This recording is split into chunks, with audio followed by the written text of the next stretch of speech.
దాన్ని ఎప్పటికప్పుడు immediate benefits కోసం ఈ మధ్యన గౌరవ ముఖ్యమంత్రి గారు మాట్లాడింది, ముగ్గురు నలుగురు పిల్లల్ని కనాలి ఒక్కొక్కళ్ళని మాట్లాడుతున్నప్పుడు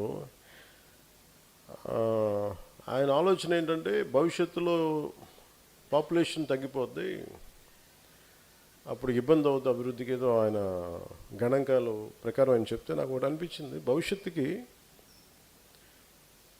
ఆరోగ్యకరమైన వాతావరణం ఇవ్వడం కూడా మన బాధ్యత కదా అనిపించింది. పిల్లల్ని కనేస్తారు కనిపించేసామో కానీ.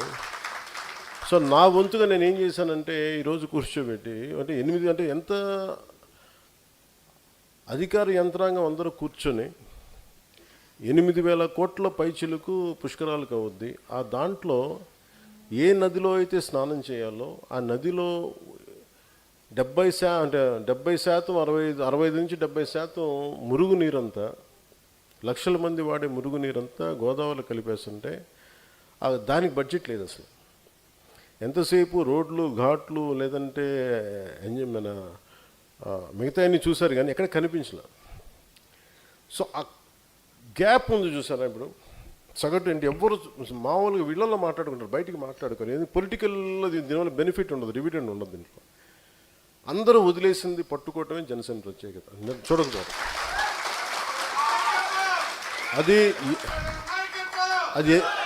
అది ఎందుకు పుడుతుందంటే సగటు మనిషి తాలూకు ఆవేదనని జనసేన అర్థం చేసుకున్నంతగా ఎంతమంది అర్థం చేసుకున్నారు నా సందేహం. దాని నుంచి ఉత్పన్నమైన ఇవన్నీ. సో మీరు ఆ భావాన్ని మీరు సంపూర్ణంగా మీరు అలవర్చుకుంటే, if you become an embodiment of Janasena ideology, మీరు జనసేన భావజాలానికి మీరు ఒక రూపం అనేది మీరు కల్పిస్తారు, మీరైతే మార్పు చాలా తక్కువ వ్యవధిలో వస్తుంది మార్పు. మరి దానికి మనం చేయాలంటే మనం ఏం చేయాలి పార్టీ పరంగా అంటే we have to be an extremely discipline force ఉండాలి.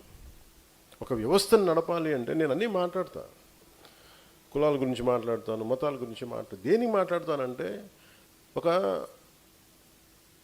డాక్టర్ దగ్గరికి ఒక జబ్బు వెళ్తే డాక్టర్ ఏం మాట్లాడితే, బాబు నీకు ఇక్కడ ముక్కు బాగాలేదమ్మా, నీకు ఇక్కడ గుండెల్లో జబ్బుని వాళ్ళు ఎక్స్ప్లెయిన్ చేస్తారు, గుర్తిస్తారు రకరకాల టెస్టులు పెట్టి. అలాగే నాకు సోషల్ డాక్టరింగ్ ఇష్టం. నాకు దాన్ని కన్వీనియంట్గా నా పొలిటికల్ గెయిన్స్కి నేను ఎప్పుడు నిజంగా చెప్పాలి, నాకు నిజంగా పొలిటికల్గా నాకు ఎప్పుడు ఇంట్రెస్ట్ లేదు. నాకు సామాజిక మార్పులు చాలా ఇష్టం. ఎందుకు నేను అలాంటి వ్యక్తి నాయకుడి కోసం ఎదురు చూసాను చిన్నప్పుడంతా.